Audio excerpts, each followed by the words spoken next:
Hello friends, PS coaching geography में आपका स्वागत है। और पिछली क्लास में हमने जो टॉपिक कंप्लीट किया था वह था अर्थक्वेक। और आज की क्लास में हम एक नए टॉपिक से शुरुआत करेंगे जिसका नाम है अपरदन चक्र यानी कि इरोजन साइकिल, जिसे दिया किसने? विलियम मॉरिस डेविस ने। किसने? विलियम मॉरिस डेविस ने। विलियम मॉरिस डेविस के बारे में हम देखें तो यह है अमेरिका के जियोलॉजिस्ट। कहां के? अमेरिका के जियोलॉजिस्ट, यूएसए के हैं ये विलियम मॉरिस डेविस। इन्होंने क्या है, अपरदन चक्र नाम का एक सिद्धांत दिया। यह सिद्धांत इन्होंने कब दिया? 1899 में। और इस अपरदन चक्र को एक नाम और दिया। क्या नाम दिया? इसका अन्य नाम क्या है? भौगोलिक चक्र। क्या है? भौगोलिक चक्र, यानी कि जिसे इंग्लिश में बोला जाता है जियोग्राफिकल साइकिल। क्या बोला जाता है इंग्लिश में? जियोग्राफिकल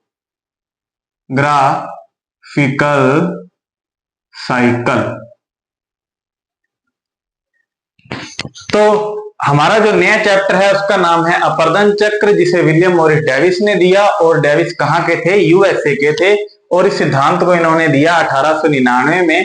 और इस सिद्धांत का एक अन्य नाम है भौगोलिक चक्र। सबसे पहले अपरदन चक्र में हमें विलियम मॉरिस डेविस के द्वारा दी गई बुक्स के बारे में ध्यान में रखना है। तो कौन कौन सी बुक्स है तो देखते हैं।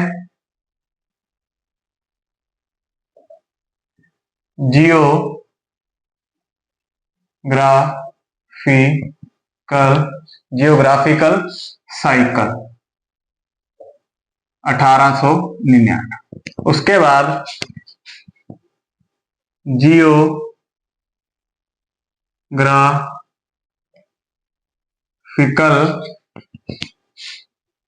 ऐसे। और लास्ट में जो हमें ध्यान में रखना है,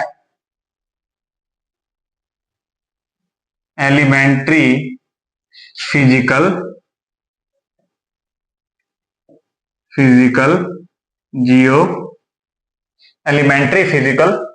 जियोग्राफी। क्या हमें तीन बुक्स कौन सी ध्यान में रखनी है? जियोग्राफिकल साइकिल, जियोग्राफिकल ऐसे और एलिमेंट्री फिजिकल जियोग्राफी। इन तीन बुक्स के बारे में हमें ध्यान में रखना है। तो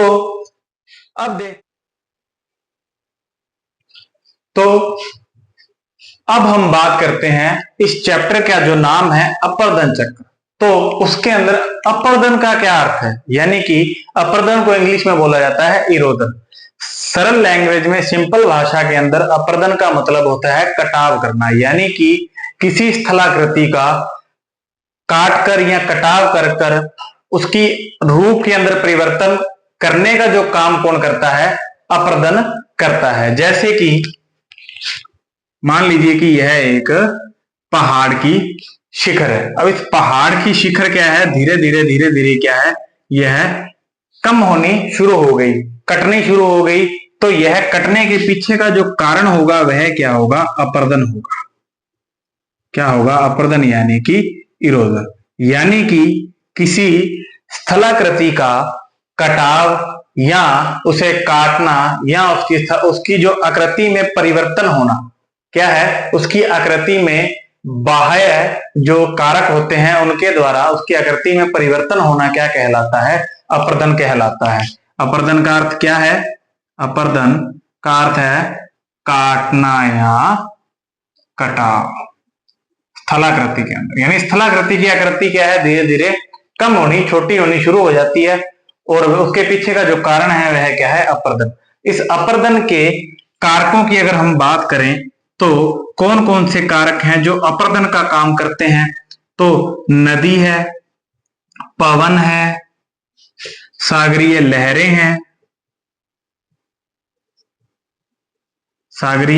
हैं, भूमिगत जल है। क्या है? भूमिगत जल। और ग्लेशियर यानी कि हिमनद। भूमिगत जल, हिमनद, सागरीय लहरें, पवन और नदी।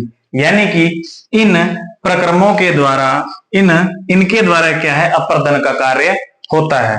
और विलियम मॉरिस डेविस साहब ने क्या किया कि इन सब कारकों में से इस कारक यानी नदी को क्या किया, अपने इस मॉडल के अंदर शामिल किया, यानी कि सम्मिलित किया। किसको? नदी को। क्या किया इन्होंने? नदी को अपना जो मॉडल है अपर्दन चक्र, अपर्दन साइकिल है, उसके अंदर क्या है, अपर्दन का मुख्य कारण माना कि जो पहाड़ है, जो पर्वत है, उसे कौन अपर्दित कर रहा है? नदी अपर्दित कर रही है, जिसकी वजह से उसके अंदर नई नई प्रकार की स्थलाकृतियां बन रही है। अब इसके आगे उन्होंने क्या कहा कि ये जो अपर्दन चक्र है, इसके अंदर क्या होता है? सबसे पहले क्या होता है? स्थलाकृति का उत्थान होता है। उसके बाद क्या है? उस स्थलाकृति की क्या है? अपर्दन का काम शुरू हो जाता है। सबसे पहले क्या होगा? उत्थान होगा, फिर उसके बाद क्या है? दूसरा काम क्या होगा? अपर्दन का होगा। और ये जो अपर्दन है, यह क्या है? 3 प्रकार से क्या है? पूरा होता है। युवावस्था में, युवावस्था यानी कि यंग स्टेज, प्रौढ़ावस्था और वृद्धावस्था या जीर्णावस्था या ओल्ड स्टेज। इन्होंने क्या कहा कि सबसे पहले उत्थान का काम होगा, यानी कि अपलिफ्टमेंट का काम होगा। स्थल रूप सबसे पहले बनेगा, अपनी पूरी हाइट तक जाएगा, उसके बाद वहां पर क्या है? अपर्दन का काम होगा। अपर्दन का क्या है? काम होगा। अपर्दन का काम भी क्या है? 3 प्रक्रमों से होगा, यानी 3 अवस्थाओं से होगा, 3 स्टेजेस से होगा, युवावस्था, प्रौढ़ावस्था और जीर्णावस्था। और इसके बाद इन्होंने अपर्दन चक्र की जो डेफिनेशन दी, उस डेफिनेशन का है, उस डेफिनेशन में इन्होंने कहा कि जो स्थल रूप है, यह क्या है? संरचना यानी कि स्ट्रक्चर, प्रक्रम यानी कि प्रोसेस, व अवस्था यानी कि स्टेज, क्या अवस्था के क्या है? प्रतिफल है। क्या है? प्रतिफल है। यानी कि जो भी लैंडफॉर्म्स है, वह क्या है? उनकी अपनी एक संरचना होती है और उस पर क्या है? अपर्दनकारी जो कारक हैं, यानी कि जो नदी है, वह क्या है? उस पर अपर्दन का काम करती है और उसके अंदर उसे अपर्दित करने में उसे कुछ समय लगता है, जिसे क्या है? इन्होंने अवस्थाओं में बांट दिया। इन्होंने क्या किया? अवस्थाओं में बांट दिया। तो इनके जो डेफिनेशन है वह क्या है? संरचना, प्रक्रम व अवस्था के प्रतिफल कौन होते हैं? स्थल रूप होते हैं। तो और इन्होंने इस संरचना, प्रक्रम व अवस्था को इस प्रकार से एक ट्राइएंगल में क्या है? व्यवस्थित किया।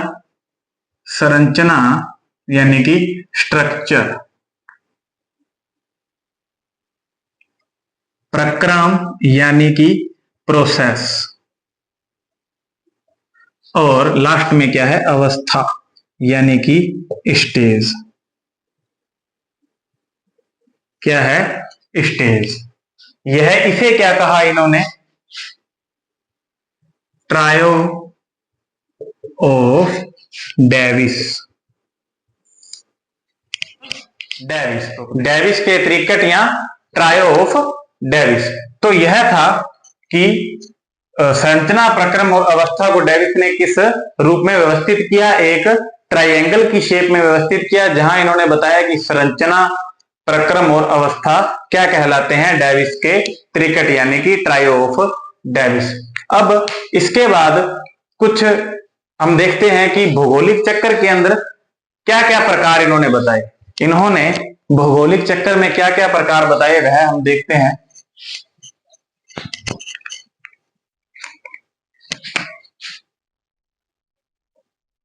भौगोलिक चक्र यानी कि यह जो पूरा काम धाम है, ताम झाम है, पहले उठना, फिर बाद में अपर्दन का काम होना, फिर एक प्लेन में बदले जाना, उस पूरी व्यवस्था को इन्होंने कितने प्रकार के अंदर विभाजित किया, वह देखते हैं। भौगोलिक चक्र के प्रकार कितने प्रकार के हैं? 2 प्रकार से। इसमें क्या होता है? सबसे पहले क्या होता है? उत्थान होता है, यानी अपलिफ्टमेंट होता है। अपलिफ्टमेंट होता है। अपलिफ्टमेंट का मतलब है कि कोई संरचना पहले क्या है अपनी मैक्सिमम हाइट तक उठेगी, यानी कि उसमें क्या है ऊर्ध्वाधर उठाव हो रहा है, यानी ऊपर की ओर उठ रही है, तो वह क्या है उत्थान है। और उसके बाद क्या होता है अपर्दन का काम शुरू होता है, यानी कि इरोजन। क्या होता है अपर्दन का काम शुरू होता है। और अपर्दन का जो कार्य है यह क्या है 3 स्टेजेस के अंदर होता है। कितनी स्टेज के अंदर होता है 3 स्टेज। कितनी स्टेजेस में होता है 3 स्टेजेस में होता है अपर्दन का जो काम है। तो पहली स्टेज को इन्होंने बोला युवावस्था। क्या युवावस्था यानी कि यंग स्टेज। Young stage. दूसरी युवावस्था के बाद प्रौढ़ावस्था यानी कि मैच्योर स्टेज। Mature stage. और जो तीसरी और अंतिम अवस्था है वह है जीर्णावस्था या वृद्धावस्था। जीर्णावस्था या वृद्धावस्था, जिसे बोला ओल्ड स्टेज। क्या बोला ओल्ड स्टेज। तो अपर्दन कितने भागों में होता है 3 भागों में होता है, युवावस्था, प्रौढ़ावस्था और जीर्णावस्था। अब देखिए कि युवावस्था, प्रौढ़ावस्था और जीर्णावस्था या वृद्धावस्था यह किससे संबंधित इन्होंने बता दी।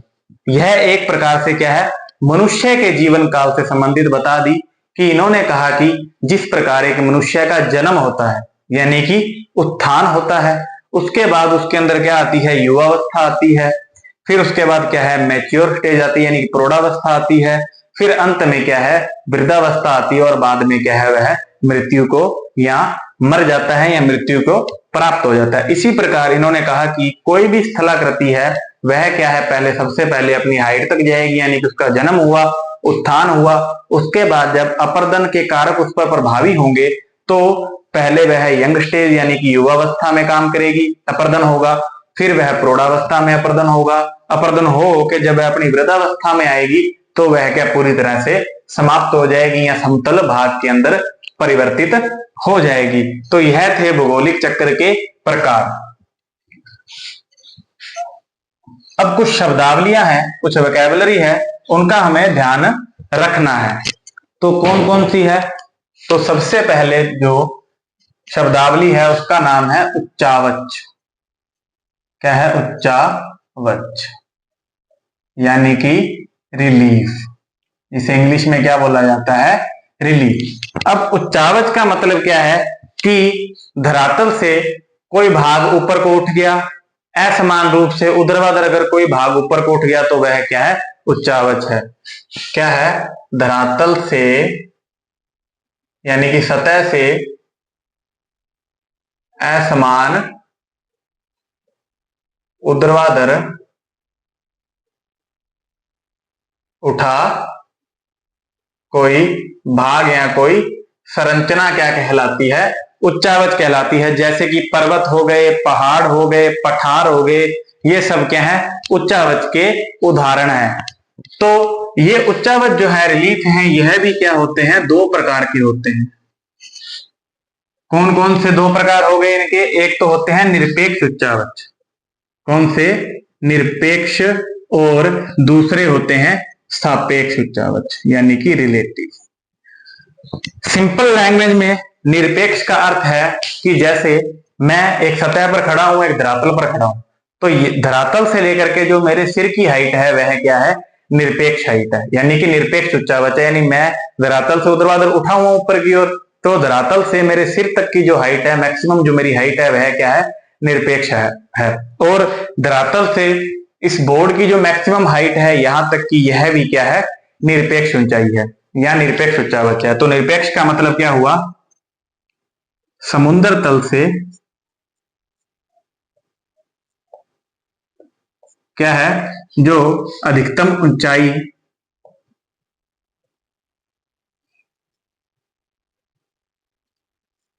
वाला लैंडफॉर्म या स्थल रूप,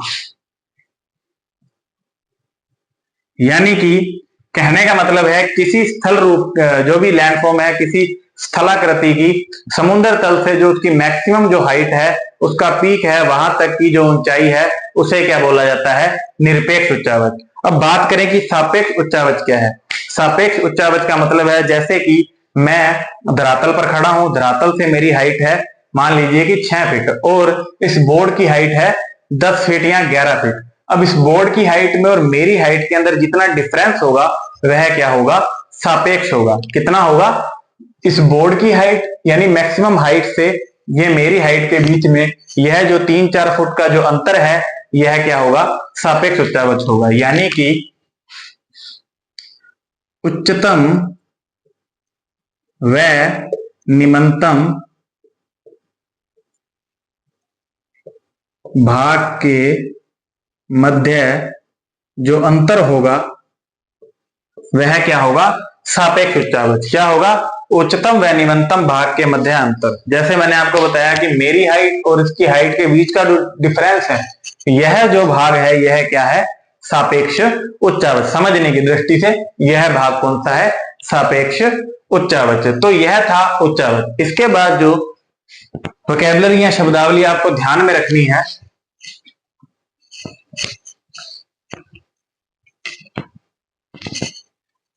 तो दूसरी शब्दावली है, क्या है? अपर्दन की है कि शीर्ष अपर्दन। क्या है? शीर्ष अपर्दन। शीर्ष अपर्दन या हेडवार्ड इरोजन। क्या है? हेडवार्ड इरोजन। इसके अंतर्गत क्या होता है?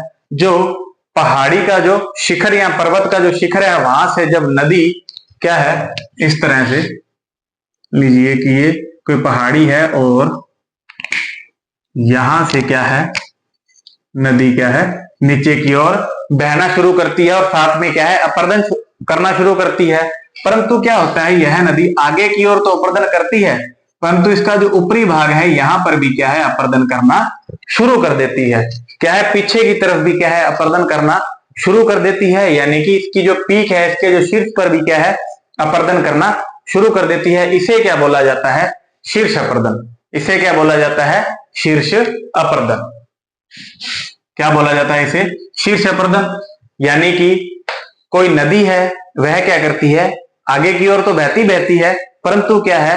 पर्वत या पहाड़ी के क्या है? शिखर यानी पिछले भाग पर भी क्या है? अपर्दन करना, यानी पीछे की ओर भी बहना शुरू कर देती है, यानी उसे अपर्दित करना शुरू कर देती है। तो उसे क्या बोला जाता है? शीर्ष अपर्दन। क्या बोला जाता है? शीर्ष अपर्दन। अब इस शीर्ष अपर्दन के कारण क्या घटना हुई? नदी नीचे की ओर बहेगी तो नदी की एक लेंथ होगी, परंतु अगर नदी पीछे की ओर भी अपर्दन करेगी तो नदी की लंबाई में क्या होगा? वृद्धि होगी। इसके द्वारा क्या होता है? नदी की जो लंबाई होती है वह क्या है? बढ़ जाती है। क्या होता है? नदी की लंबाई क्या है? बढ़ जाती है। शीर्ष अपर्दन के द्वारा क्या है? नदी की लंबाई बढ़ जाती है। और इसके बाद हमें जो ध्यान में रखना है, शीर्ष अपर्दन हो गया। शीर्ष अपर्दन के बाद हमें लंबवत अपर्दन के बारे में ध्यान। क्या है? लंबवत अपर्दन यानी कि वर्टिकल, यानी कि वर्टिकल इरोजन, यानी कि लंबवत अपर्दन। लंबवत अपर्दन का मतलब क्या है? कि नदी जो है नीचे की ओर क्या है?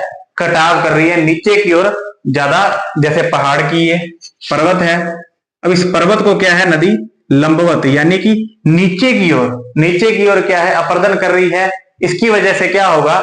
लंबवत अपर्दन की वजह से क्या होगा? जो नदी की जो गहराई है, नदी की गहराई क्या है? बढ़ जाएगी। नदी की जो गहराई है वह क्या है?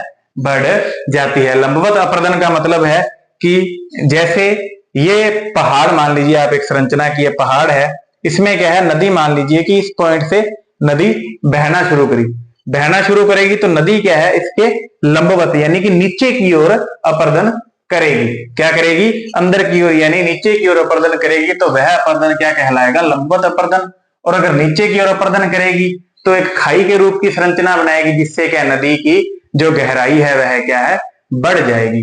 अब इसके बाद जो अपर्दन है, हमने बात करी शीर्ष अपर्दन, लंबवत अपर्दन, और इसके बाद जो अपर्दन है वह है मुख अपर्दन। मुख अपर्दन, मुख अपर्दन और विशेषक अपर्दन, विशेषक अपर्दन और पार्श्विक अपर्दन। कौन सा अपर्दन?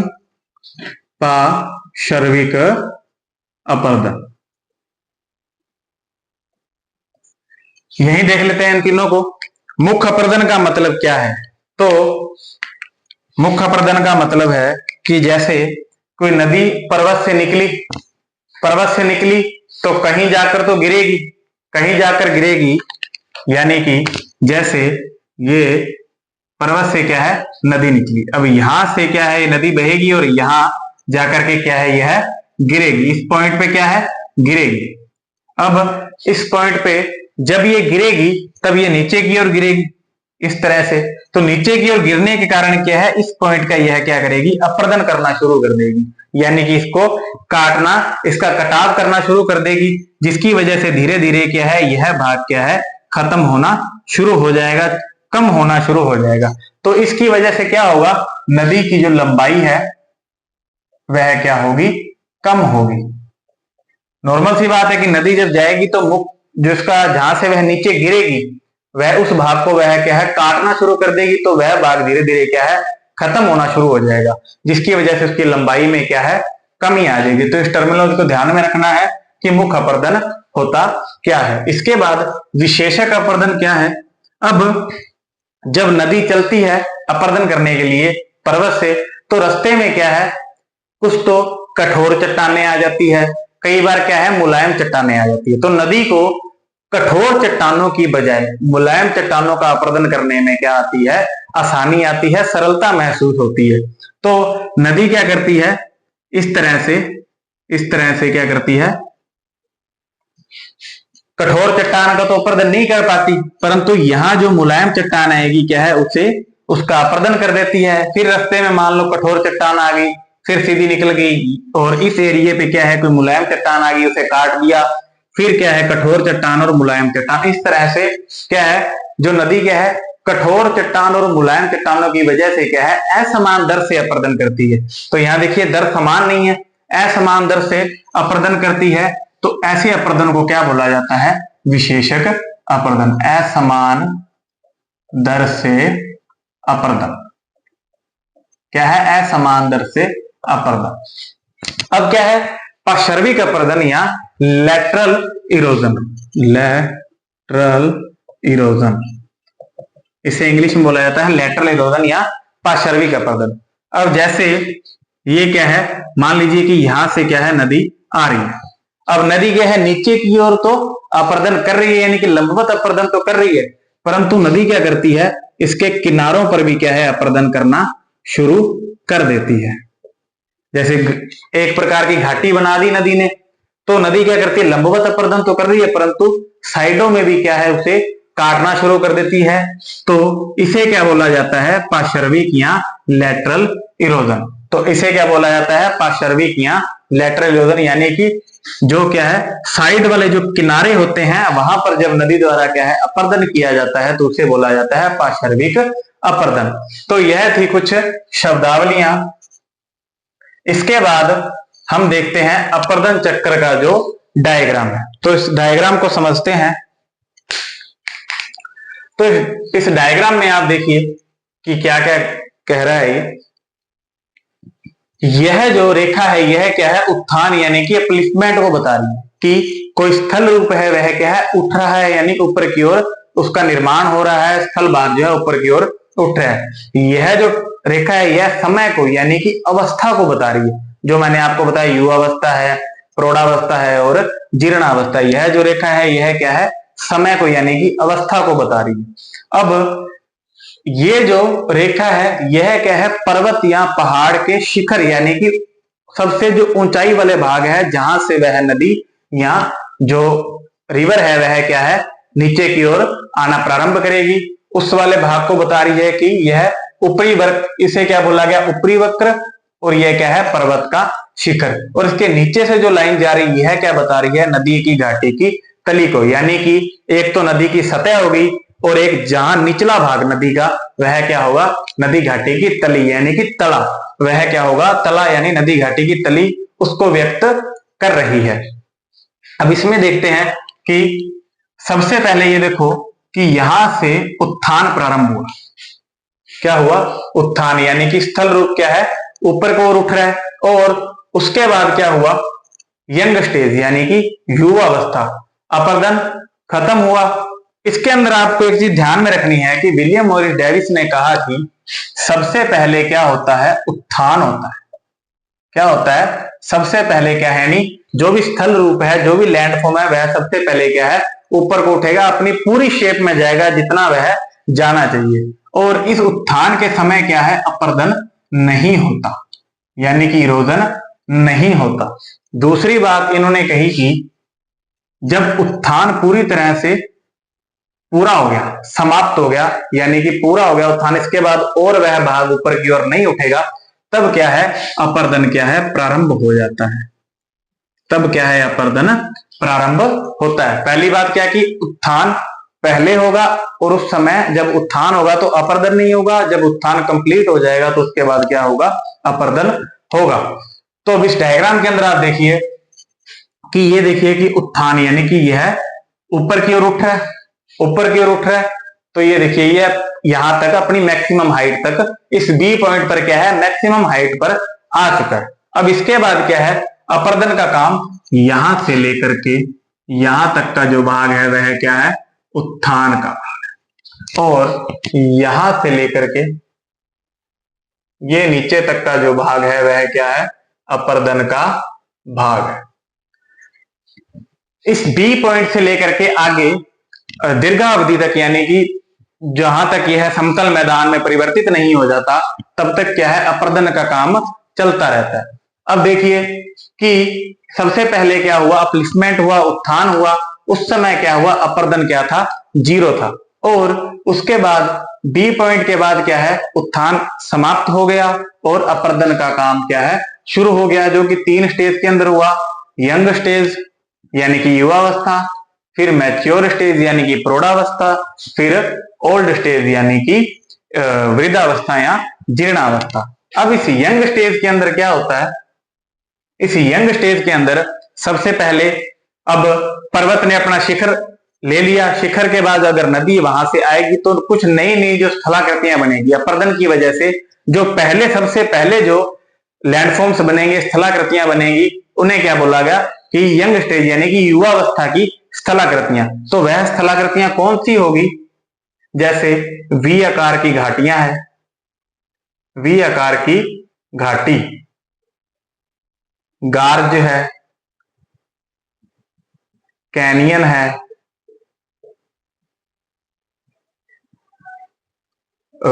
जलगर्तिका है, अवनमन कुंड है। क्या है, अवनमन कुंड। इन स्थलाकृतियों के बारे में भी हम बाद में बात करेंगे। तो यहां आप यह देख लीजिए कि जो विलियम मॉरिस द्वारा दिया गया अपरदन चक्र है, उसकी युवावस्था में कौन कौन सी स्थलाकृतियां बनती है। वी आकार की घाटी, गार्ज, कैनियन, जलगर्तिका और अवनमन कुंड। कौन कौन सी, वी आकार की घाटी, गार्ज, कैनियन और जलगर्तिका, अवनमन कुंड। अब दूसरी बात कि इस यंग स्टेज के अंदर जो अपरदन की प्रक्रिया हुई, जो मैंने आपको शब्दावलियां बताई, उनमें से कौन सी अपरदन की प्रक्रिया यहां होती है, एक तो यहां होता है शीर्ष अपरदन। कौन सा, शीर्ष अपरदन। और यानी कि जो नदी है वह क्या है, पीछे की ओर भी क्या करती है, यानी जिसके पीक पॉइंट है वहां भी क्या करेगी, अपरदन का काम करेगी। और दूसरा यहां होगा लंबवत अपरदन। कौन सा, लंबवत अपरदन, यानी कि नीचे की ओर अपरदन करेगी। साइडों में अपरदन अभी नहीं करेगी, नीचे की ओर अपरदन करेगी। यानी कि यहां 2 प्रकार के अपरदन होंगे, शीर्ष अपरदन और लंबवत अपरदन। कौन कौन से, शीर्ष यानी हेडवर्ड और लंबवत। लंबवत अपरदन की वजह से क्या होगा, वी आकार की घाटियां बनेगी। और घाटियों का ही आगे जो बड़ा रूप है वह क्या है, गार्ज। गार्ज का बड़ा रूप क्या होता है, कैनियन। क्या होता है, कैनियन। और इसी के कारण क्या होगा, जलगर्तिकाएं बनेगी, अवनमन कुंड बनेगी। नॉर्मल सी लैंग्वेज में जलगर्तिका का मतलब होता है कि जैसे यह नदी क्या है, नीचे की ओर बह रही है, तो अपने साथ क्या है, यह बड़े बड़े पत्थर या चट्टानों के टुकड़े लेकर के आती है, और यह चट्टानों के टुकड़े लंबवत नीचे की ओर गिरते हैं। गिरने की वजह से क्या है, खड्डा बना देते हैं, उस जहां पर यह गिरेंगे वहां पर क्या है, एक होल यानी कि खड्डा बना देंगे। उस खड्डे को क्या बोला गया, जलगर्तिका। जैसे जैसे वह खड्डा क्या है, बड़ा होना शुरू हो जाएगा, उस बड़े खड्डे को क्या बोलेंगे, अवनमन कुंड। तो यह यंग स्टेज के अंदर कौन कौन से अपर्दन हो रहे हैं, शीर्ष, लंबवत, स्थल रूप हमने आपको बता दिए। अब इस यंग स्टेज के अंदर एक चीज और हो रही है कि यहां पर मैंने उच्चावच की बात करी थी, तो आप देखिए कि यहां पर निरपेक्ष उच्चावच बढ़ रहा है और सापेक्ष उच्चावच क्या है, बढ़ रहा है। यहां पर क्या है, निरपेक्ष उच्चावच क्या है, बढ़ रहा है, और सापेक्ष उच्चावच भी क्या है, बढ़ रहा है। निरपेक्ष उच्चावच बढ़ रहा है और सापेक्ष उच्चावच यानी कि इन दोनों का गैप, ये गैप धीरे धीरे क्या है, यहां से यहां तक क्या है, बढ़ रहा है। इसलिए क्या है, हमने कह दिया कि सापेक्ष उच्चावच भी क्या है, बढ़ रहा है। अब हम बात करते हैं मैच्योर स्टेज के बारे में। तो मैच्योर स्टेज के अंदर जब हम आते हैं, तो यह युवावस्था के बाद, जैसे एक मनुष्य के अंदर आता है, पहले युवावस्था आएगी, फिर आएगी मैच्योर स्टेज यानी कि प्रौढ़ावस्था। अब इसके अंदर क्या है, ये अपर्दन तो होंगे ही होंगे।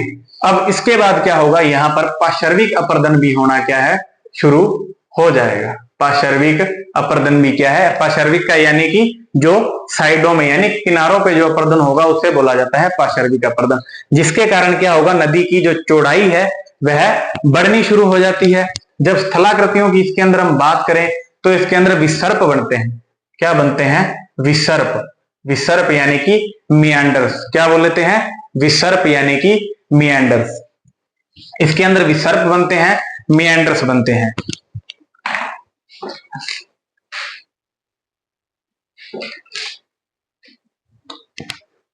और इसके अंदर अगर हम देखें विसर्प के बाद, तो इसके अंदर बनती हैं लेक्स, ओक्सबो लेक, ओक्सबो लेक्स यानी कि गोखरू झील। क्या बोला जाता है, गोखरू झील यानी कि ओक्सबो लेक। और यहां क्या बनते हैं, जलोढ़ पंख, जलोढ़ पंख या शंकु, जलोढ़ पंख या शंकु। मैच्योर स्टेज के अंदर क्या क्या मैंने आपको बताया, एक तो पार्श्विक अपर्दन यहां शुरू हो जाता है, यानी कि साइड की ओर जो किनारों पर अपर्दन यानी कि उस स्थलाकृति को साइडों से भी काटना क्या हो, नदी क्या कर देती है, शुरू कर देती है। और उसकी वजह से क्या है, जो स्थलाकृतियां बनती है उसमें विसर्प है, जिसे इंग्लिश में बोला जाता है मियांडर। इसके बारे में हम बात करेंगे। ओक्सबो लेक्स बनती हैं और जलोढ़ पंख बनते हैं। इस मैच्योर स्टेज के बाद जो अगली स्टेज आती है वह क्या है, इस मैच्योर स्टेज के अंदर निरपेक्ष व सापेक्ष उच्चावच दोनों में क्या होती है, कमी होती है। जो निरपेक्ष उच्चावच में भी क्या है, आंशिक रूप से कमी यानी कि थोड़े रूप में क्या होती है, कमी होती है। और सापेक्ष में भी क्या होती है, कमी होती है। निरपेक्ष उच्चावच में भी कमी और सापेक्ष उच्चावच में भी कमी। अब हम आते हैं ओल्ड स्टेज के ऊपर। यहां पर क्या है, तीव्र रूप से यानी फटाफट क्या होती है, यानी तेज गति से क्या होती है, कमी होना यानी कटाव यानी अपर्दन की जो प्रक्रिया है वह बहुत ज्यादा तेज हो जाती है। तो निरपेक्ष उच्चावच में भी कमी और सापेक्ष उच्चावच में भी क्या है, तीव्रता से कमी। क्या है, तीव्रता से, यहां आंशिक रूप से और यहां तीव्रता से कमी। और इसकी वजह से क्या होता है, यहां आगे वाले स्टेज में देखिए कि यह जो इतनी हाइट पर था वह बाद में क्या है, इस हाइट पर आकर के रह जाता है, यानी कि एक समतल मैदान के अंदर।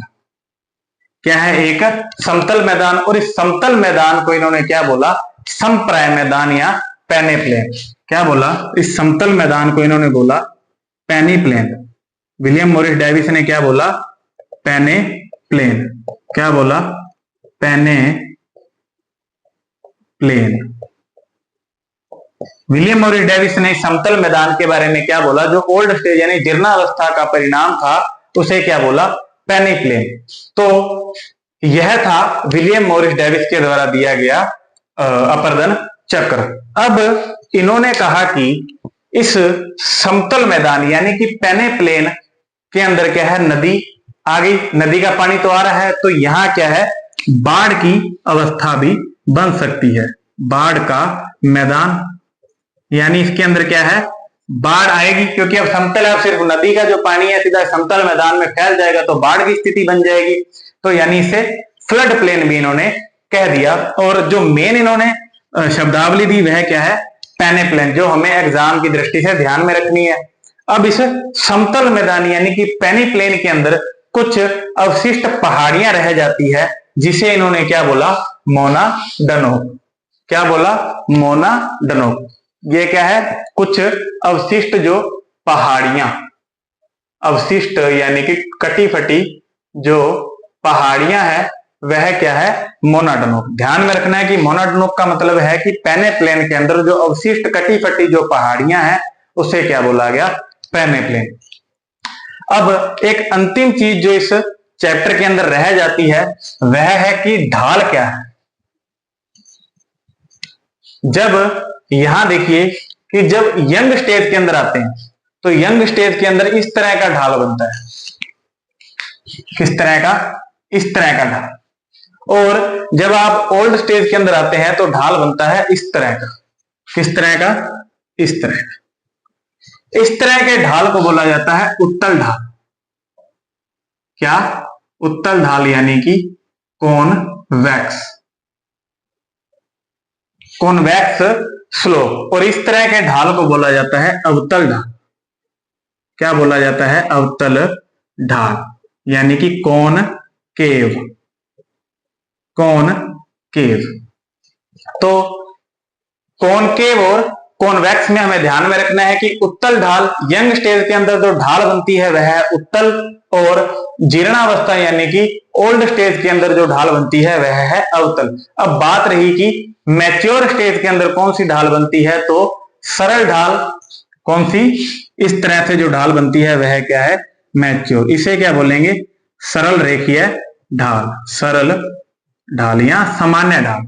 क्या बोलेंगे, सरल ढाल या सामान्य ढाल। तो हमें ध्यान में रखना है कि यंग स्टेज के अंदर कौन सी ढाल बन रही है, मैच्योर स्टेज के अंदर कौन सी बन रही है, और ओल्ड स्टेज के अंदर कौन सी बन रही है। तो यह था विलियम मॉरिस के द्वारा दिया गया अपर्दन चक्र। तो आज की क्लास में इतना ही, और इसी के साथ यह टॉपिक भी कंप्लीट होता है। इसके बाद जो हमने पढ़ना है वह है वोल्टर टैंक के द्वारा जो उन्होंने अपर्दन चक्र दिया है उसके बारे में हम बात करेंगे नेक्स्ट क्लास के अंदर। तो आज की क्लास में इतना ही, धन्यवाद, थैंक यू।